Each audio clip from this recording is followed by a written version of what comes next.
Bonjour les amis, ça y est, on est de nouveau sur la chaîne Nico Quintet Prono. Pour ce prix de Bar-le-Duc, je vais vous proposer un cheval de dernière minute suite à l'étude des cotes qu'on a là sous les yeux. Avant toute chose, je vous ai envoyé un post vous signalant maintenant, tout le monde doit être au courant, que le numéro 5, Sarah Giberne, est non partant, il était en deuxième position dans mon pronostic. Donc le 10, Faradeco, il rentre dans mon pronostic en 8e position, tout au bout. Le 8, Aslan Fall, devient mon coquin à la place de Sarah Giberne. Cela donne en résumé, je vais vous le remettre carrément en direct ici, le 3, le 8, l'As, le 11, le 14, le 12, le 13, et on prend le 10 qui rentre en 8e position, et mon regret devient fanfaronneur. Voilà les amis. Alors allons-y maintenant, cette fois-ci pour l'étude des cotes, qu'est-ce que ça nous apprend ? On a un grand favori comme prévu, le 3, Ibiki Dowell, qui est à moins de 3 contre 1. Vous jouez 1 euro dessus, il vous donne 2,80 €. Ensuite, les 3 chevaux en dessous des 10 contre 1 sont des chevaux du deuxième échelon, c'est-à-dire dans l'ordre des cotes, le 11 Hip Hop au fort à 6 contre 1, le 14 Eric The Hill à 8 contre 1 et le 13 Happy Valley à 9 contre 1. Voilà les informations par rapport à les chevaux les plus joués. Rien d'anormal, rien de surprenant jusqu'à maintenant. Ensuite, les chevaux qui sont au-dessus de la barre des 10 contre 1, on va les trouver essentiellement en tête, à savoir le 1 Eradames à 13 contre 1, le 4 Fanfaronneur à 13 contre 1, le 8 Iceland Fall à 15 contre 1 et le 7 Floréal à 17 contre 1. Et juste au-dessus de la barre des 20 contre 1, on a le 6 Fantasia de Fligny et on va ensuite au deuxième échelon pour choper Elite de Giel à 26 contre 1. Les autres semblent beaucoup plus abandonnés, le 2 à 44 contre 1, le 9 Kennedy à 40 contre 1, le 10 Faradeco à 46 contre 1 et le 15 Inadurib à 60 contre 1. Ça constituerait une grosse surprise, même si vous voyez, moi j'ai mis dans mon jeu le 10 Faradeco qui a déjà fait des très très belles fins de course. Elle n'a pas de marge, il faudra qu'elle ne soit pas trop loin pour bien finir, mais elle rentre dans mon pronostic en tout cas. Allons étudier cela un peu plus précisément pour aller voir les plus joués. Alors on s'aperçoit qu'on a déjà à cette heure-là, 13h30, 150 000 € de mise gagnante sur PMU point de vente, vous le savez, il faut aller sur point de vente, 234 000 € en jeu simple placé qui ont été misés et des enjeux de 2 200 000 au Quintet Plus seulement. C'est pas des gros enjeux je trouve pour une belle course comme ça. En jeu simple, on y va plus précisément, on va essayer d'étudier les mises un petit peu pour voir si on a des choses qui sont un peu surprenantes. On s'aperçoit tout de suite que Ibiki Dowell, il est quasiment aussi joué à la gagne qu'à la place. Donc ça veut dire qu'on a vraiment confiance sur lui pour une victoire dans ce Quintet Plus. Et ensuite, on a les 3 chevaux que je vous citais du deuxième échelon.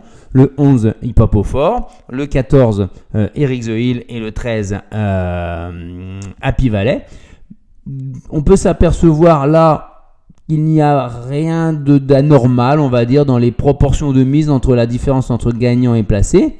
On a 21 pour 30 000, on a 17 000 pour 27 000, on a 13 000 pour 20 000. Pour le moment, pas d'indication particulière. Ensuite, derrière, on a vraiment une rupture, puisqu'on passe en dessous des 10 000 € gagnants pour l'As, le 4, le 8, c'est-à-dire Eradames, Fanfaronneur et Iceland Falls. Il y aurait peut-être une petite touche sur Iceland Falls qui est seulement 2, 4, 6, 8, 10e position de la presse et qui apparaît là en 2, 4, 6, 7e aux cotes. Donc c'est une petite touche quand même sur le 8 Iceland Falls. Et en dessous, on a le 7 Floréal, un peu en dessous, le 6 Fantasia de Fligny. Et on finit avec le 12 Elite de Giel qui est quand même peu joué je trouve. C'est pas une bonne indication sur Elite de Giel, elle a seulement 5 000 € à la gagne, 10 000 € à la place. C'est pas beaucoup je trouve, elle est plus jouée que Kennedy et que Pinto Bob, mais voilà, elle apparaît quand même assez loin. Elle est en 1, 2, 3, 4, 5, 6, 7, 8, 9, 10e favori aux cotes. Je la trouve assez abandonnée, alors qu'elle peut faire une belle surprise et la cote est intéressante, il faut la glisser dans votre jeu bien entendu. Donc là, franchement, il y a 2 indications. Le 3 Ibiki Dowell à la gagne, très appuyé à la gagne et on voit aussi quand même il y a une petite touche, je vais regarder ce que ça donne pour Hip Hop au Fort. Je trouve qu'il y a beaucoup d'argent à la place sur Hip Hop au Fort, hein, puisqu'on est à 30 453 par rapport à 21 615. On est sur un rapport de 1,4. Non, c'est pas énorme. Hein. C'est le rapport entre la mise gagnante et la mise placée. On s'aperçoit qu'il y a 1,4 fois plus d'argent à la place qu'à la gagne. Il y aurait vraiment une croyance forte sur ou un coup surplacé entre guillemets, même si vous savez qu'il n'y a jamais de coup sûr aux courses. On aurait des 1,6, 1,8 ou quasiment x2. Iceland of Falls, c'est pas les chaleurs non plus, mais il est beaucoup plus joué que ne l'indiquerait son placement dans la presse, où il est cité que 4 fois.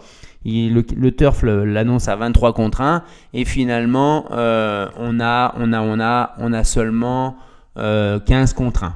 Mais là, la dernière minute, je vous confirme de jouer Ibi Kidwell en tête de vos pronostics.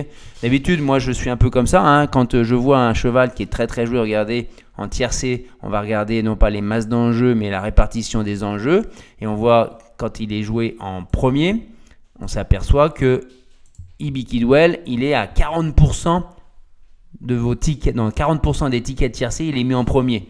Dans le quarté, on va avoir à mon avis la même chose, même un peu plus, 41%, et en quinté, bon, pour vous montrer un petit peu où ça se situe, ici, on est à 41% également des tickets tiercés quarté quinté sont faits avec Ibi Kidwell gagnant. D'habitude, ce que je vous propose de faire, c'est de mettre battu pour avoir des rapports un peu plus spéculatifs, mais là, moi, j'y crois vraiment à Ibi Kidwell. Je pense que sa dernière course, certes, elle est rapprochée, mais il va pouvoir envoyer de loin et ça va faire mal. Et il y a peu de monde qui va pouvoir revenir de l'arrière, à mon avis. Hein.